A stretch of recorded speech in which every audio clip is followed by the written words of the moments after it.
ಗುರುಬ್ರಹ್ಮ ಗುರುವಿಷ್ಣು ಗುರುದೇವೋ ಮಹೇಶ್ವರ ಗುರು ಸಾಕ್ಷಾತ್ ಪರಬ್ರಹ್ಮ ತಸ್ಮೈ ಶ್ರೀ ಗುರುವೇ ನಮಃ. ಸಮಸ್ತ ಗುರುಮಾರ್ಗ ವಾಹಿನಿ ವೀಕ್ಷಕರಿಗೆ ಶಿವಾನಂದ ಜೋಶಿಯ ನಮಸ್ಕಾರಗಳು. ವೀಕ್ಷಕರೇ, 2026 ಜುಲೈ ಮಾಸದ ಮತ್ತು ಧನುಸ್ಸು ರಾಶಿಯ ಭವಿಷ್ಯವನ್ನು ತಿಳಿಸುವಂಥ ಪ್ರಯತ್ನ ಮಾಡ್ತಾ ಇದ್ದೀನಿ. ಈ ಮಾಸದಲ್ಲಿ ಧನುಸ್ಸು ರಾಶಿಯವರಿಗೆ ಯಾವ ರೀತಿ ಇರುತ್ತೆ ಅನ್ನುವಂಥ ವಿಷಯ. ವೀಕ್ಷಕರೇ, ಧನುಸ್ಸು ರಾಶಿಯವರಿಗೆ ವಿಶೇಷವಾಗಿ ಅಷ್ಟಮಕ್ಕೆ ಗುರು ಹೋಗ್ತಾ ಇದ್ದಾನೆ. ಈ ಅಷ್ಟಮ ಗುರು ಧನುಸ್ಸು ರಾಶಿಗೆ ಅಷ್ಟೊಂದು ಬಲವನ್ನು ಕೊಡೋದಿಲ್ಲ.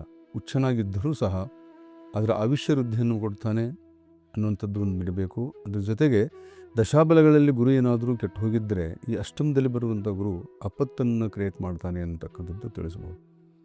ಈ ಮಾಸದಲ್ಲಿ ಆಪತ್ತನ್ನು ಹೇಗೆ ಕ್ರಿಯೇಟ್ ಮಾಡ್ತಾನೆ ಅಂದರೆ, ಸೂರ್ಯನೂ ಸಹ 16 ತಾರೀಕಿನ ನಂತರ ಸಂಕ್ರಾಂತಿಯ ಕಾಲಕ್ಕೆ ಬರ್ತಕ್ಕಂಥದ್ದು. ಈ ಒಂದು ಕಾಲಕ್ಕೆ ವಿಶೇಷವಾಗಿ ಸೂರ್ಯ ಗುರು ಒಂದೇ ಮನೆಯಲ್ಲಿ ಹೋದಾಗ ಅವರಿಬ್ಬರು ಮಿತ್ರರೇ ಹೌದು. ಆದರೆ ಸೂರ್ಯ ಪಿತೃಕಾರಕನಾಗಿ ಮತ್ತು ಗುರು ಜೀವಕಾರಕನಾಗಿರೋದ್ರಿಂದ ಜೀವನದ ಪ್ರಶ್ನೆ, ಜೀವಕ್ಕೆ ಇರತಕ್ಕಂಥ ಸಮಸ್ಯೆಗಳನ್ನು ಈ ಧನುಸ್ಸು ರಾಶಿಯವರು ಸ್ವಲ್ಪ ಕಾಡಬಹುದು. ಆರೋಗ್ಯ ಸಮಸ್ಯೆ ಆಗಬಹುದು, ಮಾನಸಿಕ ಅಸಮತೋಲನೆ ಆಗಬಹುದು, ಸಂಬಂಧಗಳಲ್ಲಿ ದೂರತ್ವವನ್ನು ಕಾಯುವಂಥದ್ದಾಗಬಹುದು, ಮತ್ತು ಅನಿರೀಕ್ಷಿತವಾದಂಥ ದೂರ ಪ್ರವಾಸ ಮಾಡುವಂಥ ಯೋಗ ಬರಬಹುದು. ಆ ಪ್ರವಾಸದಲ್ಲಿ ಆಪತ್ತನ್ನು ಕಾಣುವಂಥದ್ದಾಗ್ಬೋದು. ಈ ಸ್ವಲ್ಪ ನೀವು ಜಾಗೃತರಾಗಿ ಈ ಮಾಸದಲ್ಲಿ ಇರಬೇಕಾಗತ್ತೆ ಅಂತ ಹೇಳ್ಬೋದು. ಎರಡನೇದಾಗಿ ಈ ಮಾಸದಲ್ಲಿ 3ನೇ ಮನೆಗೆ ಅಂದರೆ 3rd ಹೌಸ್ ಅಂತ ಹೇಳ್ತೀವಿ. ಇದಕ್ಕೆ ಪರಾಕ್ರಮ ಭಾವ, ಬಂಧು ಭಾವ ಅಂತ ಹೇಳ್ತೀವಿ. ಈ ಭಾವದಲ್ಲಿ ನಿಮ್ಮದೇ ಆದಂಥ ಸ್ವಯಂ ಕೃಷಿ, ನಿಮ್ಮದೇ ಆದಂಥ ಪ್ರಯತ್ನಶೀಲತೆ, ದೇಶ ವಿದೇಶಕ್ಕೆ ಹೋಗುವಂಥ ವಿಚಾರ ಅಥವಾ ಬೇರೆ ಶೇರ್ ಮಾರ್ಕೆಟಿಂಗ್ ಮಾಡುವಂಥ ಬಿಸ್ನೆಸ್ಸು, ಉದ್ಯೋಗ ಮತ್ತು ಹಣಕಾಸಿಗೆ ಸಂಬಂಧಪಟ್ಟಂಥ ವಿಷಯದಲ್ಲಿ ನಿಮ್ಮದೇ ಆದಂಥ ಸ್ವಯಂ ಏನು ನಿರ್ಧಾರಗಳಿರುತ್ತೋ ಆ ನಿರ್ಧಾರಗಳಲ್ಲಿ ಸಫಲತೆ ಇದೆಲ್ಲವೂ ಕಾಣಬಹುದು. ಆದರೆ ಬಂಧುಗಳ ವಿರೋಧ ಆಗುವಂಥ ಸೂಚನೆ ಇದೆ. ಅಂದರೆ ನಿಮ್ಮಕ್ಕಿಂತಲೂ ಚಿಕ್ಕವರು, ದಾಯಾದಿಗಳು, ನಿಮ್ಮ ತಮ್ಮಂದಿರು ಅಥವಾ ತಂಗಿಯರು ಸ್ವಲ್ಪ ನಿಮ್ಮ ಬಗ್ಗೆ ತಪ್ಪಾಗಿ ಅರ್ಥ ಮಾಡ್ಕೊಳ್ಳುವಂಥದ್ದು, ನಿಮ್ಮ ಜೊತೆ ಕಿರಿಕಿರಿ ಮಾಡುವಂಥದ್ದು, ಜೊತೆಗೆ ಹಣಕಾಸಿನ ಸಮಸ್ಯೆಗಿಂತಲೂ ಭೂಗೆ ಸಂಬಂಧಿತವಾದಂಥ ಪ್ರಶ್ನೆ, ಭೂಮಿಗೆ ಸಂಬಂಧಪಟ್ಟಂಥ ವಿಷಯಗಳಲ್ಲಿ ವ್ಯಾಜ್ಯಗಳು ಕ್ರಿಯೇಟ್ ಆಗುವಂಥದ್ದು, ಮತ್ತು ಈಗಾಗಲೇ ವ್ಯಾಜ್ಯಗಳು ಇದ್ದರೆ ಈ ಧನುಸ್ಸು ರಾಶಿಯವರ ಕುಟುಂಬದಲ್ಲಿ ಅದು ಮುಂದೆ ಹೋಗ್ತಾ ಹೋಗ್ತಾ ಅದನ್ನು ಹೆಚ್ಚಿನ ರೀತಿಯಲ್ಲಿ ಅವ್ರ ಫೇವರಿಗೆ ಹೋಗ್ತಕ್ಕಂಥದ್ದು, ಇದೆಲ್ಲವೂ ಸ್ವಲ್ಪ ನಿಮಗೆ ನಷ್ಟಪ್ರಾಯವಾದಂಥ ವಾತಾವರಣ ಕ್ರಿಯೇಟ್ ಆಗ್ತಾ ಇದೆ. ಹೀಗಾಗಿ ಈ ರಾಹು ಅಂತಕ್ಕಂಥ ಶನಿ ನಿಮ್ಮಲ್ಲಿ ಎಷ್ಟೋ ತಾಕತ್ತು, ಸ್ವಯಂ ಬಲ ಇದ್ದರೂ ಸಹ ಪರಾವಲಂಬಿತತ್ವವನ್ನು ನಿಮ್ಮಲ್ಲಿ ಆಗುತ್ತೆ. ಮತ್ತು ಕೀಳುರಿಮೆ ಅಂತಕ್ಕಂಥ, ಅಂದರೆ ನನಗೇನು ಬರಲ್ವಾ, ನಾನೇನು ಮಾಡಲ್ವಾ, ನಾನು ಹಿತೈಷಿ ಅಂದರೆ ಹತಾಶನಾಗಿದ್ದೀನ ಅಂತಕ್ಕಂಥ ಒಂದು ನಿರಾಶಾ ಭಾವ ಈ ಮಾಸದಲ್ಲಿ ಸ್ವಲ್ಪ ನಿಮಗೆ ಮೂಡುವಂಥ ಸೂಚನೆ ಇದೆ.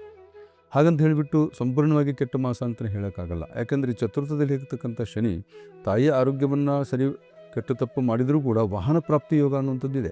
ಈ ಕಾರ್ಖಾನೆ ನಡೆಸುವಂಥವ್ರು, ಹೊಸ ವಾಹನ, ಹೊಸ ಆವಿಷ್ಕಾರ ಮತ್ತು ಹೊಸ ವಾಹನದಿಂದ ಲಾಭವನ್ನು ಪಡೆಯುವಂಥವ್ರು, ಇದೆಲ್ಲವೂ ಕೂಡ ನಿಮಗೆ ಉತ್ಪನ್ನ ಆಗತಕ್ಕಂಥದ್ದು. ಅಂದರೆ ಎಲ್ಲರೂ ಒಂದೇ ಕೆಟಗರಿಯಲ್ಲಿ ಇರೋಕ್ಕಾಗಲ್ಲ. ಒಬ್ಬರು ಕೃಷಿ ಮಾಡಿದರೆ ಇನ್ನೊಬ್ಬರು ಕಾರ್ಖಾನೆ ನಡೆಸ್ತಾರೆ, ಇನ್ನೊಬ್ಬರು ನೌಕರಿ ಮಾಡ್ತಾರೆ, ಇನ್ನೊಬ್ಬರು ಮನೆ ಕೆಲಸ ಮಾಡ್ತಾರೆ, ಇನ್ನೊಬ್ಬರು ಕಾರ್ಮಿಕರ ಕೆಲಸ ಮಾಡ್ತಾರೆ. ಆದರೆ ಅವರವರ ಯೋಗಿಕ ಪ್ರಕಾರಕ್ಕೆ ಶನಿ ಫಲ ಕೊಡ್ತಕ್ಕಂಥ ಯೋಗ. ಟ್ರಾವೆಲಿಂಗ್ ಬಿಸ್ನೆಸ್ ಮಾಡ್ತಕ್ಕಂಥವ್ರಿಗೆ ಒಳ್ಳೆಯ ಲಾಭ ಇದೆ. ಈ ಮಾಸದಲ್ಲಿ ಸವಾರಿ ಅಂದರೆ ವಾಹನ ಖರೀದಿ ಮಾಡ್ತಕ್ಕಂಥ ಯೋಗ ತುಂಬ ಚೆನ್ನಾಗಿರತಕ್ಕಂಥದ್ದು ಯೋಗ ಇದೆ. ಅದು 14 ತಾರೀಕಿನ ಒಳಗಡೆ ಮಾಡಿದರೆ ತುಂಬ ಉತ್ತಮ. 14ರ ನಂತರ ಆದರೆ ಅದು ಅಷ್ಟೊಂದು ಶುಭ ಕೊಡ್ತಕ್ಕಂಥದ್ದಲ್ಲ. ಯಾಕಂದರೆ ಸೂರ್ಯನು ಪ್ರಬಲತೆ ಕೊಡ್ತಾ ಇಲ್ಲ. ಸಪ್ತಮದಲ್ಲಿರ್ತಕ್ಕಂಥ ಬುಧ ಸೂರ್ಯರು ಮುಂದೆ 16 ನಂತರ ಯಾವಾಗ ಗುರು ಜೊತೆಯಲ್ಲಿ ಹೋಗ್ಬಿಡ್ತಾನೆ ಅಷ್ಟಮಕ್ಕೆ, ಆಗ ಸ್ವಲ್ಪ ಕನಿಷ್ಠತೆಯನ್ನು ಕೊಡ್ತಾನೆ.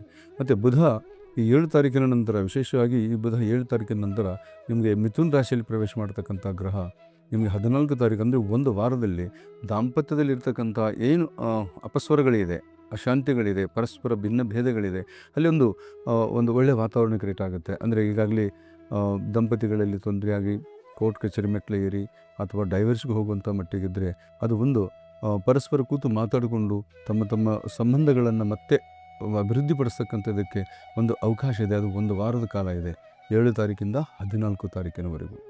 ಹೀಗಾಗಿ ಈ ಶನೀಶ್ವರನ ಪ್ರಭಾವ ಸ್ವಲ್ಪ ನಿಮಗೆ ಧನಾತ್ಮಕವಾಗಿದ್ದರೂ, ಈ ರಾಹು 3ನೇ ಮನೆಯಲ್ಲಿ ನಿಮಗೆ ವೈಯಕ್ತಿಕ ಕ್ರಿಯೆಗಳಲ್ಲಿ ಧನಾತ್ಮಕನಾಗಿದ್ದರೂ ಬಂಧುಗಳಿಂದ ನೀವು ಕ್ಲೇಶವನ್ನು ಅನುಭವಿಸ್ತೀರಿ ಅಂತಕ್ಕಂಥದ್ದು ಹೇಳ್ಬೋದು.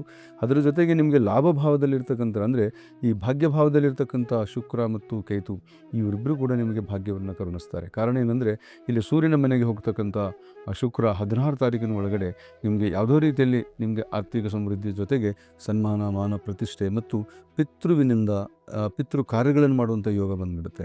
ಆ ಪಿತೃ ಕಾರ್ಯಗಳನ್ನು ಮಾಡುವಂಥ ಇದೇನಿದೆ ಮಕರ ಅಂದರೆ ಈ ಕರ್ಕಾಟಕ ಸಂಕ್ರಾಂತಿ ಕಾಲ ಒಂದು ಪಿತೃ ಕಾರ್ಯವನ್ನು ಮಾಡುವಂಥ ಯೋಗಕ್ಕೂ ಕೂಡ ಅಣಿಯಾಗ್ತೀರಾ. ಇದನ್ನು ಮಾಡಿದಾಗ ಏನಾಗುತ್ತೆ, ನಿಮಗೆ ಪಿತೃದೋಷ ಮತ್ತು ಸೂರ್ಯದೋಷ ಕೂಡ ನಿವಾರಣೆ ಆಗುತ್ತೆ.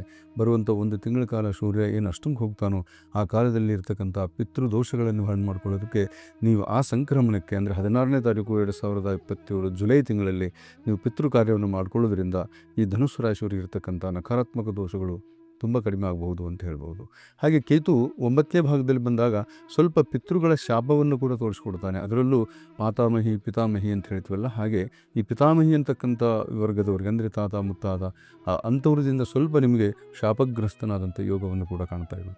ಈ ಶಾಪಗ್ರಸ್ತ ಯೋಗದಲ್ಲಿ ಏನಾಗುತ್ತೆ, ಉಲ್ಬಣ ಆಗುತ್ತೆ. ಏನು ಉಲ್ಬಣ ಆಗುತ್ತೆ ಅಂದರೆ ಶಾರೀರಿಕ ತೊಂದರೆಗಳಾಗುವಂಥದ್ದು, ಈ ಸ್ಕೀಮ್ ಸಂಬಂಧಪಟ್ಟಂಥ ಪ್ರಾಬ್ಲಮ್ ಆಗ್ಬೋದು, ರಕ್ತದ ಒತ್ತಡ ಜಾಸ್ತಿ ಆಗ್ಬೋದು ಅಥವಾ ರಕ್ತದ ಹೀನತೆ ಅಂತಕ್ಕಂಥದ್ದಾಗ್ಬೋದು.